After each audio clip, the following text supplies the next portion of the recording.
أعوذ بالله من الشيطان الرجيم والصلاة والسلام على النبي الكريم صلى الله عليه وسلم وبعد. Assalamu alaikum wa rahmatullah. First of all, let me just, on behalf of the men and women, the young people and the elders of the Mosque of Islamic Brotherhood, let me just thank the Islamic Center here at NYU, Imam Khalid Latif, and those brothers and sisters who work with him for putting this forum together and for inviting us. I'm going to try to move very quickly. And first, I want to go back to this question of, is race a social construct? Well, in America, it definitely is.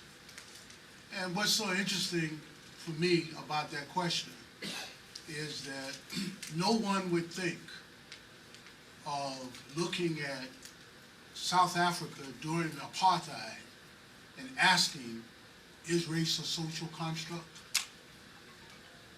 But South African apartheid comes from American apartheid. American apartheid preceded South African apartheid. Now, I don't know how many in this room. I see a couple. I was born under American apartheid. I'm not from New York. I'm from Greensboro, North Carolina. And I lived under American apartheid.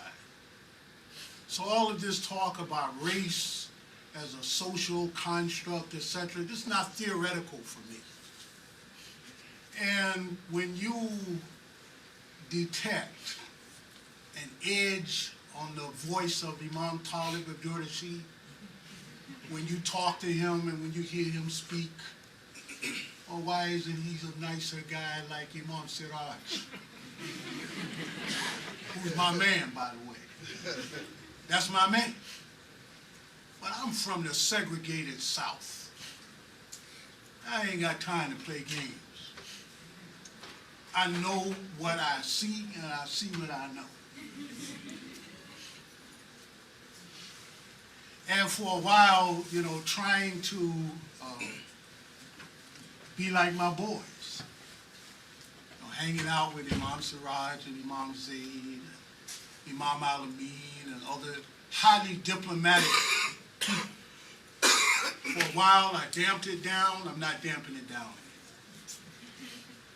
Because I have a firm belief that the Muslim community in America generally, and in New York City in particular, is in denial when it comes to race.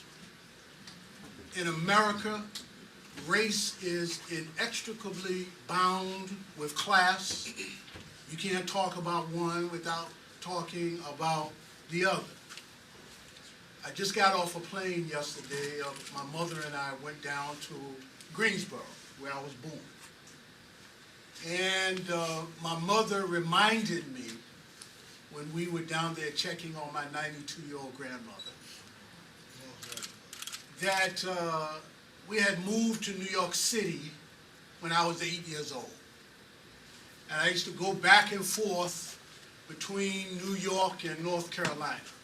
This is before desegregation. This is in the late 50s and very early 60s. And she said to me that when I was about 11 or 12 years old, that one year she asked me, oh, do you want to go to the Thanksgiving Day Parade, she asked. Because the Thanksgiving Day Parade was a big thing in Greensboro, like it is here. And she said that I looked at her and I said, no, I don't want to go.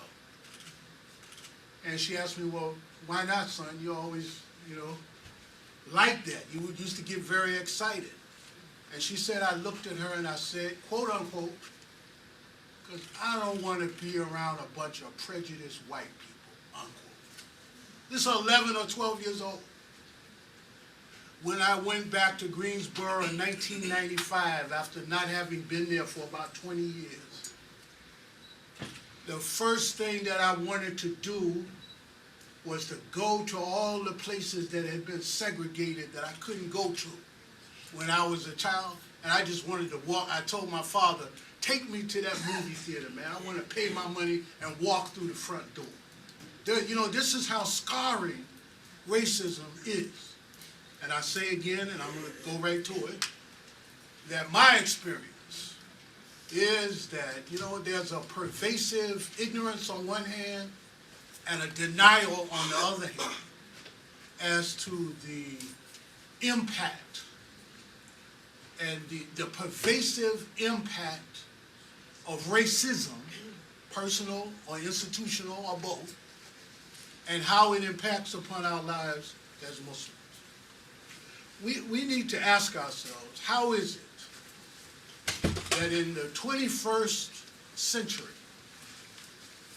in America, that people are still hanging nooses, burning crosses on people's lawns, scribbling racial epithets on doors, and people setting people's homes on fire? How is that? Now in the 21st century, why is it? Racism. Why is it that when Hurricane Katrina occurred, and we turned on our television sets, that what we saw actually looked like we were looking at like a third world country, in the richest country in the world? Answer, racism. Why is it that African Americans are 12% of the population of the American people? And in the middle, in the high 30 to middle 40% of the prison population. And if you was to leave right out this door and go just slightly south, down the Center Street, and stand at the back of Manhattan Criminal Court early in the morning, you would see primarily young African-American men being taken off of wagons that just came from Rikers Island. And they are shackled the same way that the slaves were shackled during slavery time. Same exact way. Same exact way. Why is that? How is that possible in the 21st century is racism? And then what about the Muslims? You know, 2/3 of the Muslims in America are immigrants. But that wasn't the case before 1965. In 1965, the Civil Rights Act of 1965 caused a tremendous change in the immigration laws. And study the history. Muslims started coming to America in the greatest instance of reverse migration, people leaving Muslim countries, coming to America in history. Never happened like that before.